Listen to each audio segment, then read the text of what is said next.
started, I started with, again, stealing some paint and borrowing some paint out of my mother's ceramic painting collection. So they were paints that were made and designed for ceramics, for those kind of craft projects.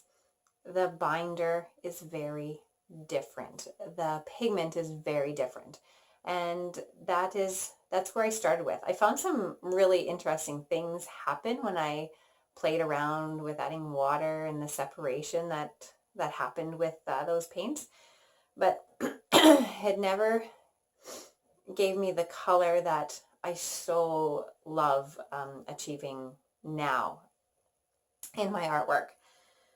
So that is where I did started, and then I moved on to the tubes of paint.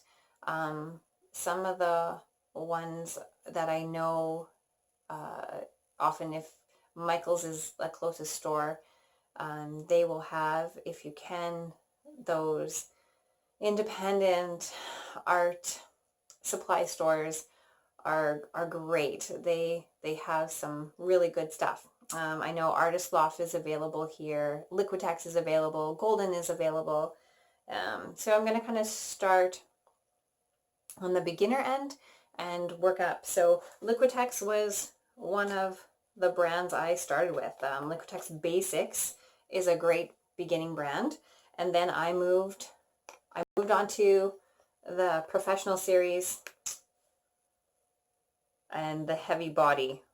So these are some of the colors I just had in my little bin. I have a little bin of paint.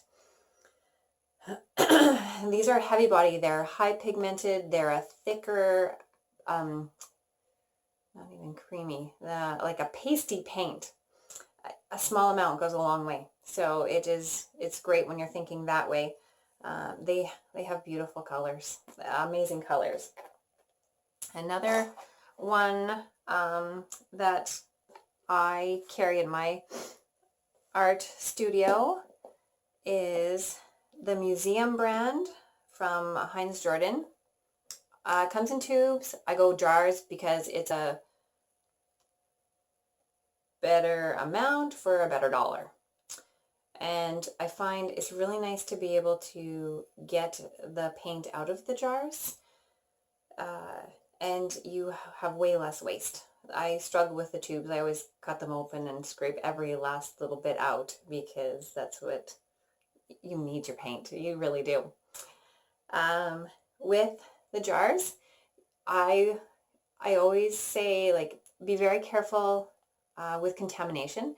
Even our tap water, in different places, the tap water, sticking a wet brush or a wet palette knife into here or getting drips can contaminate, and then you end up with like really kind of stinky paint, and mold can grow in there. So keep it as clean as possible. Always use a clean dry brush or a clean dry palette knife when getting your paint out of the jars. So that's the Museum brand. Another one that I really like is, I've got some tubes here. Chroma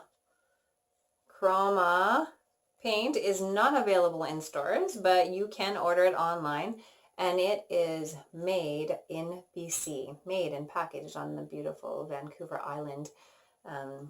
And their colors are amazing. The texture of the paint is amazing.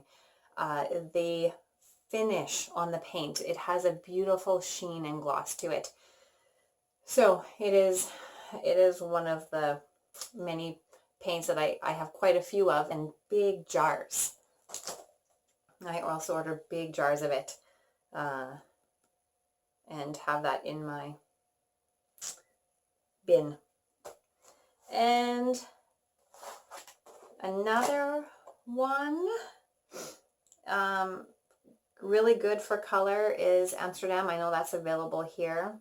I don't use a lot of it.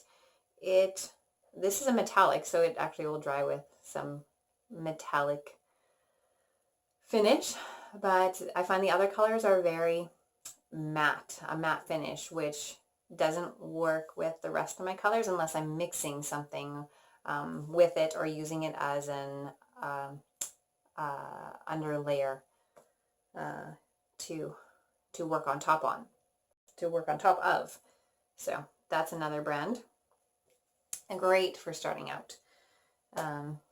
With the Liquitex Heavy Body and the Chroma, it's getting to be a little bit more.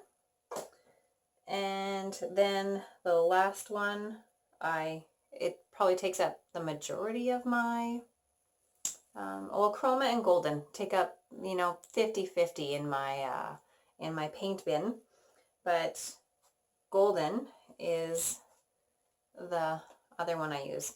I order big jars of it.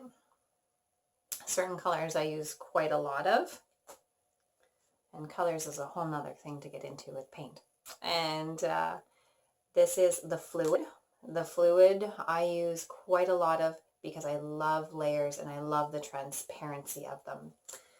Going beyond the fluid is a high flow. That one won't work very well, but this one will. This is great for, it's almost like an ink.